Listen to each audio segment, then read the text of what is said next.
नमस्कार प्यारे बच्चों, आपका स्वागत है। आप कैसे हैं? आशा है कि आप स्वस्थ होंगे और घर पर अध्ययन कर रहे होंगे। आइए हम आज का विषय लेते हैं काव्य के दोष। इससे पहले हमने पढ़ा था काव्य के गुण। काव्य के गुण वो होते हैं जो काव्य की शोभा में अभिवृद्धि करते हैं, रस ग्रहण करने में कोई बाधा उत्पन्न नहीं करते, लेकिन ये बिल्कुल विपरीत है उसके। तो हम पढ़ेंगे काव्य के दोष। अब काव्य के दोष से क्या अभिप्राय है? जिस काव्य को हम पढ़ते हैं, सुनते हैं, तो उसके रसास्वादन में बाधा उत्पन्न होती है, या उसका जो मुख्य अर्थ है उसको समझने में बाधा उत्पन्न होती है। शब्द, अर्थ, रस, सौंदर्य में व्यवधान उत्पन्न होता है, वह काव्य दोष कहलाता है। जिस प्रकार से काव्य में गुण, रीति, अलंकार, छंद काव्य के सौंदर्य में अभिवृद्धि करते हैं, उसी प्रकार से काव्य के जो दोष हैं वो काव्य आस्वादन में उद्वेग, बाधा उत्पन्न करते हैं और काव्य के सौंदर्य को घटाते हैं। वो सभी तत्व काव्य के दोष कहलाते हैं। देखिए, काव्य वह है, पहले भी चर्चा हो चुकी है कि काव्य से हमारा क्या अभिप्राय है। काव्य वह है जिसमें भाव, जो काव्य की आत्मा है, रस, शब्द, अर्थ, छंद, अलंकार, गुण, धर्म, रीति का जहाँ सौष्ठव हो, वह काव्य कहलाता है। और यह काव्य दोषहीन होता है और वही उत्तम काव्य कहलाता है। अर्थात जो गुण युक्त काव्य है वही उत्तम काव्य है। अदोषो, इसी प्रकार से आचार्य मम्मट ने भी कहा, अदोषो अर्थात जो काव्य दोषों से मुक्त है, अर्थात गुण युक्त है, वही उत्तम काव्य है। आगे उन्होंने, आचार्य मम्मट जी ने बताया, उद्वेग जनको दोष, यानी कि काव्य का आस्वादन में बाधक उद्वेग जनक तत्व काव्य के दोष कहलाते हैं। अर्थात काव्य के रस को ग्रहण करने में जहाँ बाधा उत्पन्न होती है, जहाँ काव्य से कोई रसानुभूति नहीं होती, तो वह काव्य का दोष कहलाता है। ये दोष अर्थ, शब्द, रस तीनों के सौंदर्य में व्यवधान उत्पन्न करते हैं। उसी प्रकार से आचार्य विश्वनाथ जी ने कहा कि रस के अपकर्षक दोष कहलाते हैं। अर्थात दोनों ही आचार्यों ने काव्य के गुणों पर चर्चा की और पर्याप्त चर्चा करने के पश्चात, विचार करने के बाद जो है काव्य के 3 दोषों का उल्लेख किया है। ये 3 दोष हैं: शब्द दोष, अर्थ दोष और रस दोष। शब्द दोष में जहाँ शब्दों में कटुता होती है, या अप्रिय कठोर शब्दों का प्रयोग किया जाता है, या कलिष्ठ शब्दों का प्रयोग किया जाता है, वहाँ शब्द दोष होता है। जहाँ वास्तविक अर्थ को समझने में बाधा उत्पन्न होती है, वहाँ अर्थ दोष होता है। और जहाँ रस के परिपाक में बाधा उत्पन्न होती है या रसास्वादन नहीं हो पाता, वहाँ रस दोष होता है। अब शब्द दोष और अर्थ दोष को विभिन्न दोषों में विभक्त किया गया है, जो कि इस प्रकार है। देखिए, पहला श्रुति कटुत्व दोष। जैसा कि श्रुति का मतलब सुनना, जब हम काव्य को सुनते हैं तो कुछ शब्द ऐसे होते हैं जो हमें अप्रिय लगते हैं, कठोर लगते हैं, वहाँ पर श्रुति कटुत्व दोष होता है। जिस तरह से उदाहरण देखिए, कर त्यार्थी तब होंगी मिली है जब पिए आए।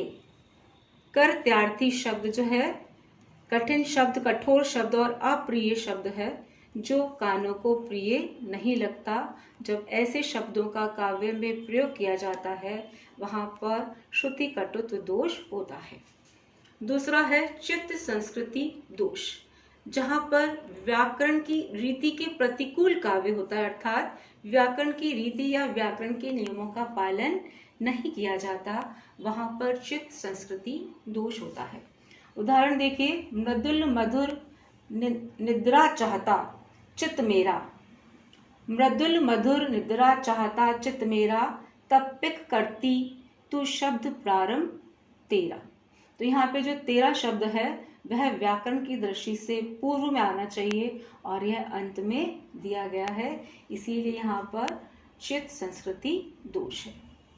तीसरा देखिए, अश्लीलत्व दोष, अर्थात जिस काव्य में अश्लील तथा असभ्य, फूहड़, घृणास्पद या लज्जास्पद शब्दों का प्रयोग किया जाता है या कहें कि अमंगलकारी शब्दों का प्रयोग किया जाता है, वहां पर अश्लीलत्व दोष होता है। उदाहरण देखिए, लगे थूक कर चाटने अभी अभी श्रीमान। तो यहाँ पर सुनने में ऐसा लगता है कि जैसे यह कैसा है, अश्लील या असभ्य बात की गई है। दूसरा उदाहरण और देखिए, अभिप्रेत पद प्रियतम ने पाया। अभिप्रेत पद जो है मरणावस्था के पश्चात यह पद मिलता है, तो यह शब्द भी कैसा है, लज्जास्पद या फिर उचित अमंगलकारी है, उचित नहीं है। चौथा देखिए, ग्रामत्व दोष, जहां पर बोलचाल की, जिस काव्य में बोलचाल की ग्रामीण भाषा का या वहाँ की आंचलिक भाषा का या स्थानीय शब्दों का प्रयोग किया जाता है, तो वहां पर ग्रामत्व दोष होता है। उदाहरण देखिए, एरे ब्रजचंद तेरे मुख की चकोर हूं मैं, ऐसे घनश्याम तेरे रूप की हूं चाँद की। एरे और ऐसे, ऐसे शब्द जो हैं ग्रामत्व दोष कहलाते हैं, अर्थात जहाँ पे ग्रामीण शब्दों का प्रयोग किया जाता है वहां पर ग्रामत्व दोष होता है। पांचवा देखिए, अक्रमत्व, जैसा कि शब्द से ही जितने भी हमने दोष पढ़े हैं, शब्द से ही अर्थ का आभास हो जाता है। अक्रमत्व दोष में देखिए, जहां शब्द का क्रम उचित नहीं है, तो यह शब्द क्रम जो है उचित किसके हिसाब से नहीं है, व्याकरण की दृष्टि से या काव्य की जो रीतियां हैं उसके हिसाब से जो है काव्य में शब्दों का जो क्रम उचित नहीं होता, वहां पे अक्रमत्व दोष होता है। उदाहरण देखिए, समय सबल निर्बल करत कहत मनहु यह बात।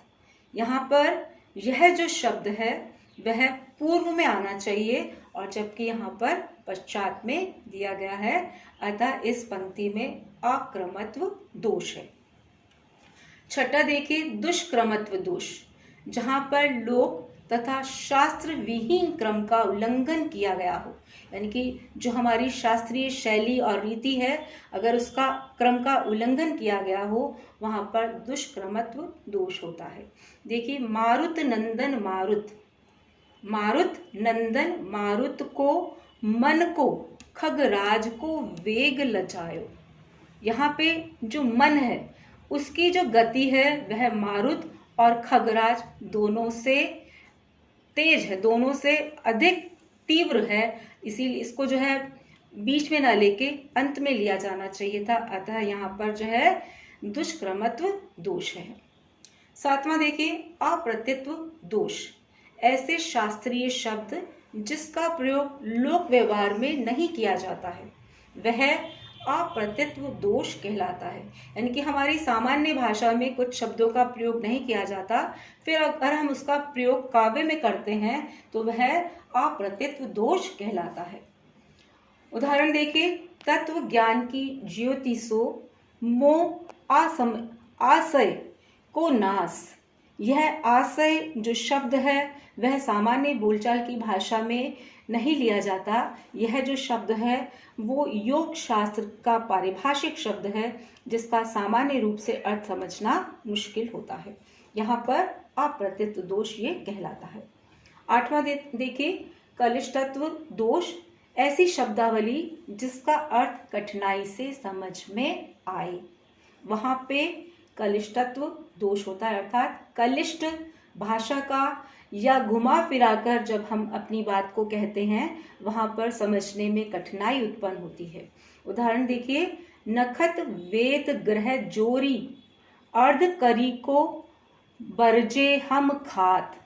अब देखिए यहाँ पर किस तरह से बताया गया है कि 27 नक्षत्र होते हैं, 4 वेद होते हैं और 9 ग्रह होते हैं, इनको जोड़ा जाए, फिर अर्ध करी को, अर्ध मतलब जब इनकी अगर हम गिनती करते हैं तो 40 आती है और 40 की जब हम गिनती करेंगे तो 20 आएगी। तो इस तरह से जो है भगवान कृष्ण को गोपियों ने जो है अपने शब्दों के माध्यम से जो है इतने कलिष्ट शब्दों के माध्यम से उन्हें समझाने का प्रयास किया है। 9वां देखिए, न्यून पदत्व दोष, जहां पर जिस काव्य में पद या शब्द की कमी हो और अर्थ समझने के लिए अन्य पद को जोड़ा जाए, वहां पर न्यून पदत्व दोष होता है। देखिए, ये भी सच जो मेरे मन में था वह तुम्हारे मन में कब से अंकुरित हो रहा था।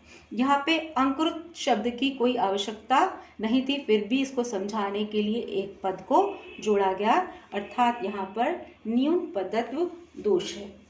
अगला हम लेते हैं न्यून पदत्व दोष के बाद देखिए आता है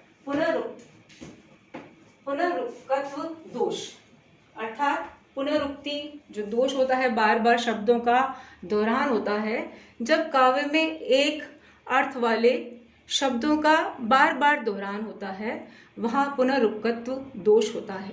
उदाहरण देखिए, दृश्य बड़ा था रम्य, मंजू सुंदर मनोहर। देखिए दोबारा से, दृश्य बड़ा था रम्य, मंजू सुंदर और मनोहर। यहाँ चारों शब्दों का अर्थ सामान्य रूप से एक ही निकल कर आता है। उसी तरह से एक और देखिए, कोमल वचन सभी को भाते, अच्छे लगते मधुर वचन। अब कोमल वचन और मधुर वचन, भाते और अच्छे लगते, एक ही अर्थ ग्रहण करने वाले हैं, जिनका बार बार दोहरान किया गया है।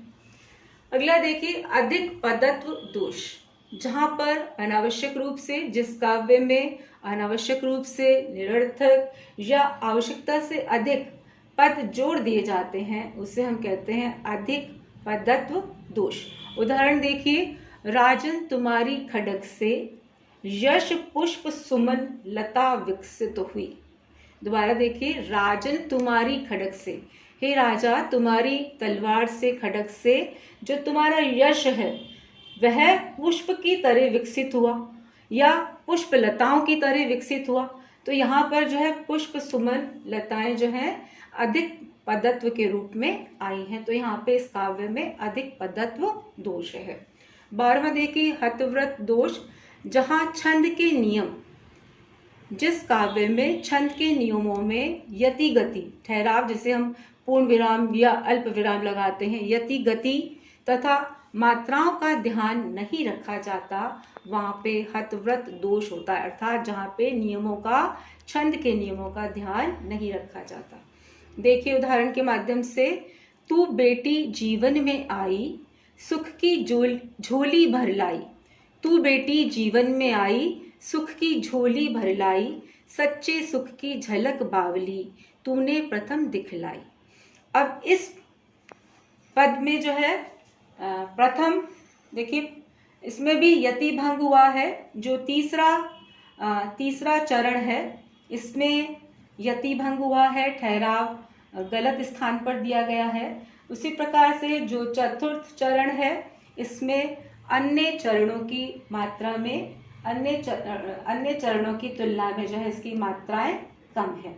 तो इस प्रकार जहाँ पर छंद के नियमों का ध्यान नहीं रखा जाता, वहां पर हतव्रत दोष होता है। अभी आपने देखा कि किस प्रकार से काव्य में दोष पाया जाता है। काव्य के जो गुण हैं वो काव्य की शोभा बढ़ाते हैं, उसका अर्थ समझने में सहायक होते हैं। उसी प्रकार से जो काव्य के दोष हैं वो किसी भी काव्य को पढ़कर या सुनकर उसको समझने में या रस ग्रहण करने में बाधा उत्पन्न होती है, तो हम उससे काव्य के दोष कहते हैं। नमस्कार, धन्यवाद।